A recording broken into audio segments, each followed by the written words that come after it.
34.000 anak perempuan Indonesia di bawah umur dikawinkan pada masa pandemi 2020 lalu. Ini data dari Kementerian Pemberdayaan Perempuan dan Perlindungan Anak.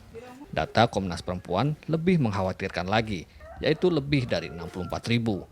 Data manapun yang dipakai, yang pasti anak-anak perempuan ini tidak diberi pilihan lain selain dikawinkan. Rasminah, korban kawin anak yang kini menjadi tokoh gerakan menghapus perkawinan anak, mengaku sedih mendengar hal itu.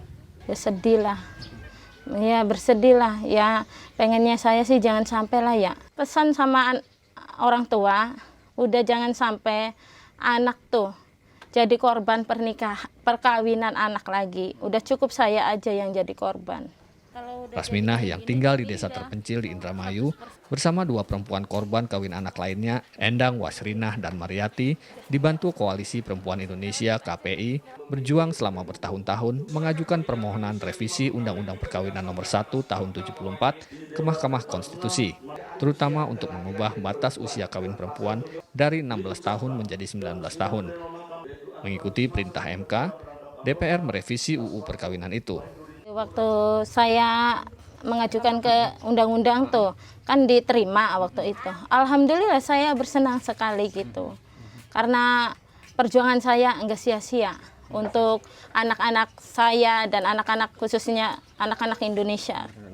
Selepas revisi Undang-Undang Perkawinan itu, semua elemen melakukan berbagai upaya mencegah terus terjadinya perkawinan anak di bawah umur lewat penyusunan kebijakan perlindungan khusus anak terpadu berbasis masyarakat (PATBM). Namun, Deputi Bidang Pemenuhan Hak Anak Kementerian Pemberdayaan Perempuan dan Perlindungan Anak, Leni N. Rosalin, mengatakan ada celah dalam UU Perkawinan yang telah direvisi itu, di mana mereka yang berusia di bawah usia 19 tahun tetap bisa dipenuhi permohonan kawinnya jika orang tua salah satu mempelai mengajukan dispensasi. Ini yang membuat angka kawin anak saat pandemi pun tetap tinggi.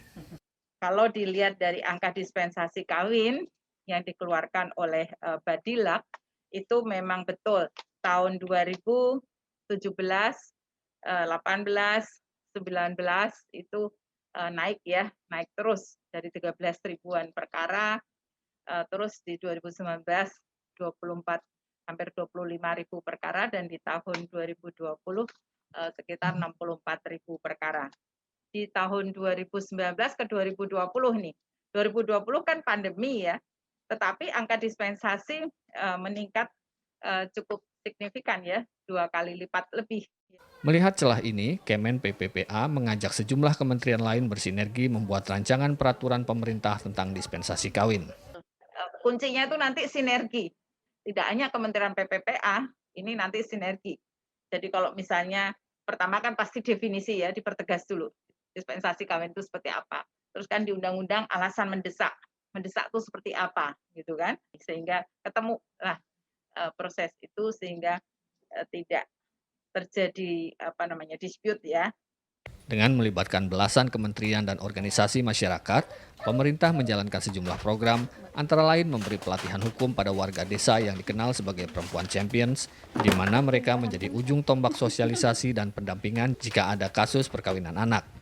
Sejauh ini, program ini baru diberikan di 10 provinsi. Ada pula program Desa Ramah Anak yang memastikan situasi desa tanpa kekerasan, tanpa kawin anak. Upaya ini diharapkan dapat menekan angka perkawinan anak guna mencapai target 8,74% pada tahun 2024 nanti. Rasminah yang sempat beberapa kali kawin cerai sebelum berusia 18 tahun berharap tak lagi ada perkawinan anak. Sesusah-susah apapun kita orang tua, jangan sampai anaknya dinikahin. Udah cukup saya aja yang jadi korban, gimana rasanya dinikahin masih muda. Gitu aja cukup saya. Stop perkawinan anak. Dari Washington DC dan Jakarta, Eva Mazrieva, Ahadian Utama, VOA.